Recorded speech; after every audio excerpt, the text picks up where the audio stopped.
जब हम सनातन धर्म के ग्रंथों को गहराई से पढ़ते हैं तो हमें एक दिलचस्प तथ्य मिलता है। भगवान विष्णु ने विभिन्न युगों में अवतार लेकर ह्यूमैनिटी को सही दिशा दिखाने का काम किया है। आज हम बात करेंगे उनके 9वें अवतार भगवान बुद्ध की। यह अवतार तब हुआ जब समाज अज्ञानता और अधर्म की गहराई में फंसा हुआ था। भगवान विष्णु ने इस अवतार में अहिंसा और धर्म की वास्तविकता का संदेश फैलाया ताकि लोगों को सही मार्ग पर ले जाया जा सके। स्वागत है आपके अपने चैनल वैदिक धर्मा डायरीज पर। हमारी दशावतार सीरीज के पिछले भाग में हमने भगवान विष्णु के 10वें अवतार कल्कि की चर्चा की थी। आज हम उन कॉम्प्लेक्सिटीज के बारे में बात करेंगे जो विभिन्न बुद्धों के अस्तित्व से जुड़ी हैं, उनकी सिमिलैरिटीज और डिफरेंसेस का पता लगाएंगे और जानेंगे कि सनातन धर्म के अनुसार असली भगवान बुद्ध कौन है।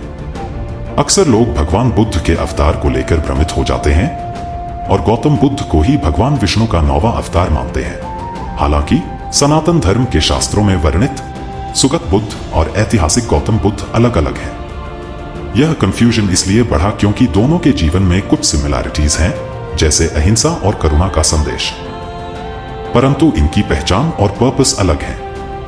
गौतम बुद्ध ने आत्मज्ञान प्राप्त कर संसारिक दुख और अज्ञान से मुक्ति की शिक्षा दी, जबकि सुगत बुद्ध ने वेदों के अनुचित पालन और हिंसा को रोकने के लिए अवतार लिया था। सुगत बुद्ध और गौतम बुद्ध के जीवन में कुछ अद्वितीय समानताएं हैं,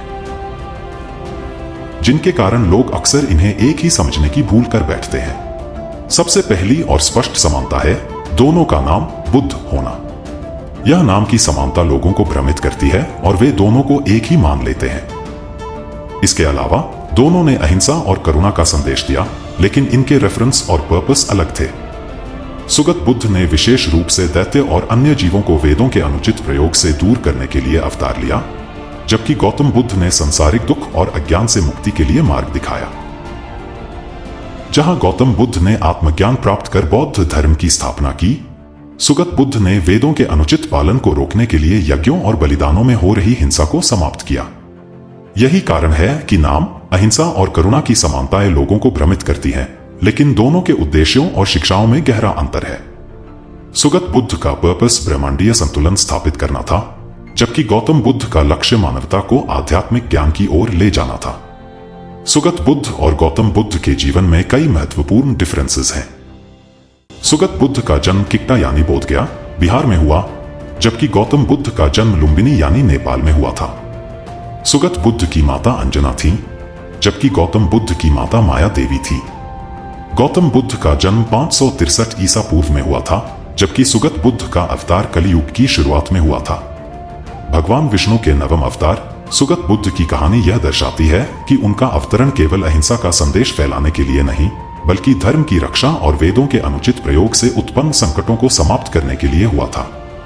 सुगत बुद्ध का मुख्य उद्देश्य त्रिपुरासुर नामक 3 असुर भाइयों तारकाक्ष, विद्युन्माली और कमलाक्ष का विनाश था, जो वेदों का अनुचित प्रयोग कर अपनी शक्ति बढ़ा रहे थे। इन असुरों ने त्रिपुरा नाम के 3 किलों से बना उड़ने वाला नगर बना लिया था, जो उन्हें अजेय बना रहा था। इन किलों की शक्ति से वे पृथ्वी, आकाश और पाताल लोक को आतंकित कर रहे थे। इन असुरों के अत्याचार से देवता गहरे संकट में थे और उन्होंने भगवान विष्णु से सहायता की प्रार्थना की। भगवान विष्णु ने सुगत बुद्ध के रूप में अवतार लेकर इस संकट से निपटने का निर्णय लिया। अपनी मोहक छवि और दिव्य उपदेशों के माध्यम से उन्होंने त्रिपुरासुर की पत्नियों को मोहित कर दिया। ये पत्नियां अपने पतिव्रता धर्म की शक्ति से असुरों को बलशाली बनाए रखती थी। सुगत बुद्ध के उपदेशों ने उनका ध्यान उनकी शक्तियों से हटा दिया, जिससे त्रिपुरासुर की शक्ति धीरे धीरे कमजोर हो गई।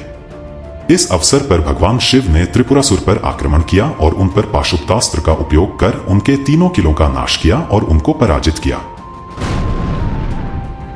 इस पूरी घटना में सुगत बुद्ध की भूमिका अत्यंत महत्वपूर्ण थी। उनकी डिवाइन प्रेजेंस और उपदेशों ने न केवल राक्षसों की शक्ति को कम किया, बल्कि पूरे धर्म और रिलीजियस बैलेंस की पुनर्स्थापना में भी अहम योगदान दिया। इस अद्वितीय विजय को त्रिपुरारी पूर्णिमा के रूप में मनाया जाता है, जो भगवान शिव की जीत और सुगत बुद्ध के डिवाइन इंटरवेंशन का प्रतीक है। अगर आपको यह वीडियो पसंद आया हो तो लाइक करें, शेयर करें और हमारे चैनल वैदिक धर्मा डायरीज को सब्सक्राइब करें। कमेंट्स में अपनी राय जरूर दें। हर हर महादेव और जय श्री राम।